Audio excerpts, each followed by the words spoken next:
do yet. But I think Jarvis Landry will have another big game. Hopefully Lamar Miller will be playing. Otherwise, I'll be without a running back because my other running back is Rashad Jennings, and he's playing tonight. So, yeah, it's going to be interesting. I just think Miami will win, at the end by like a touchdown. Tannehill always seems to get the job done in the clutch. And it's a better quarterback. I'm going with the better quarterback in this situation. Okay, we'll do the Bears one last. Broncos, I don't think it really matters. We're not picking them. What is there to say about the Bears that could make it? It's like, I'm still doing it last.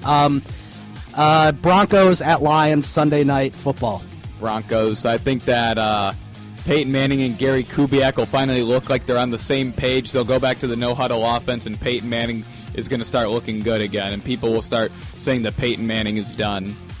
I think Detroit will get its first win. I think Stafford will have a breakout game. Stafford's been awful this year. Like, do you not know that you can throw to Megatron and Golden Tate?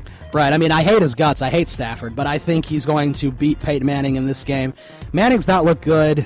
He looked okay against Kansas City. The second half, he really looked good. That was when he turned it on. I just feel like Detroit at home, they'll have a good chance of winning that game. I can't see Detroit starting 0-3.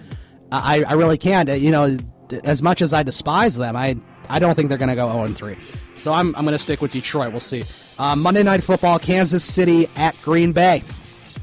Kansas City at Green Bay. I've got to go with Green Bay. You can't beat Aaron Rodgers in his home field, especially when he doesn't throw interceptions or incomplete passes at Lambeau Field. I feel like that loss last week to the Broncos really deflated the whole Chiefs team, and they're going to be bad for the rest of the season. I don't see how they win this game. I don't see how Alex Smith can keep up with Aaron Rodgers. No, and I thought at the beginning of the year, because I do like the Chiefs a lot for some reason. I just do. I always have. I don't think it's going to be a good season for them, and I think the Packers will beat them. I'll say 4 Lambeau leaps. How many leaps are you thinking? I'd say 4 is a good number. I mean, the only thing is Eddie Lacy probably won't play, except who needs Eddie Lacy when you have Aaron Rodgers? I think Devontae Adams will have a breakout game for them. He hasn't really gotten involved in the offense too much. Because they have Randall Cobb and James Jones. Is that the other guy? Yeah, James Jones, Eddie. Yeah. Jones only had 1 catch last week. It was for a 29-yard touchdown, though. Yeah, that's the thing, right?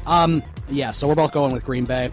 And then Chicago at Seattle. Seattle. Yep, so this Seattle might be as you and I discussed before the show, this could be the first game in a long time that the Bears get shut out. I mean, granted, maybe they'll find a way to kick a field goal or two. It's hard to imagine them getting into the end zone unless there's a big unless Matt Forte takes over on a drive. Yeah, those are our picks. You can tweet us yours. I'm at Ryan Stuprich on Twitter. At @dark_risky. We'll take a break and we will come back and discuss some more stuff, and we'll be out of here before you know it. You're listening, not we're talking, but you're listening to the Sports Renegades on SportsTownChicago.com. The Sports Renegades podcast on SportsTownChicago.com.